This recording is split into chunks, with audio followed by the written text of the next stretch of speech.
Kenapa? Masya Allah. Susah masukan nasihat para guru-guru kita, para ulama. Gak akan mendapat hidayah.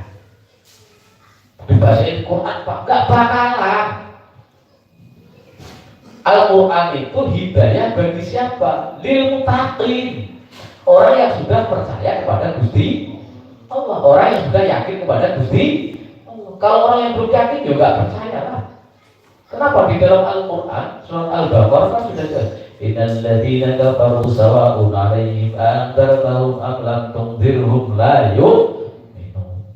Orang kalau sudah ditakdirkan sama Allah kafir, ya, gitu. Takutin tentang neraka, dia nggak akan takut. Dikasih kabar gembira tentang masalah surga juga nggak pengaruh. Karena hatinya udah mati. Maka alif lam mim dzalikal kitabul la raiba fihi hudal itu petunjuk lil muttaqin kepada orang takwa, bukan hudal linnas. Al-Quran itu bukan petunjuk manusia. Benar.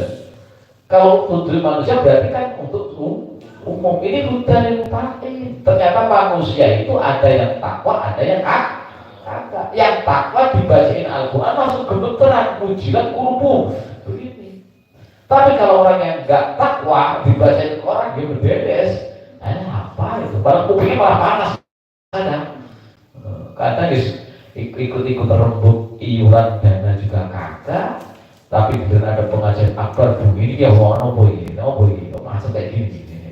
Dikira ada apa ini? Wah, padahal pengajian, akhirnya pengajian disalah bikin macet aja masih. Terus dasar kopok kan. Bismillahirrahmanirrahim. Qala mu'alif rahimahullahu ta'ala. Qala mu'alif rahimahullahu ta'ala li anal haya, karena sesungguhnya hidup, orang yang hidup iku yu'alimuhu, yaitu merasakan sakit. Wong nak waras hidup pasti merasakan sakit. Jenengan nak waras dicubit ya loro. Tapi nak wis mati ibu dicubit juga kroso. Hati seseorang ketika hati orang itu mati, dicubit, disetir, dinasihatin, mendeles. Kalau bahasa Jawa produknya nggak ngepek. Tapi kalau hatinya hidup, ibarat kulit kita hidup, orang hidup ini, kita dicubit perasaan, ditusuk jarum terus. Tapi kalau orang mati, ditusuk jarum juga apa ya, udah mati. Hati juga begitu gambarannya. Kalau udah hatinya mati ya dikasih nasihat, takutin tentang neraka, juga takut, orang nggak ngefek, itu udah mati. Apa nakrul ibroti, yaitu cubresan jarum. Apa nakrul ibroti? Cubresan jarum. Jadi kalau orang hidup itu pasti akan merasakan sakitnya cubresan jarum. Nah, kayak seperti contoh dulu bapak saya ini waktu digigit patok ular. Itu betisnya itu bengkak dan busuk. Nah, itu digosok sama tukang spiritualnya, yaitu tukang namanya apa tuh, ular itu namanya tawang ular. Itu digosok sama kain sama karung. Nah, itu dagingnya rontok karena daging busuk.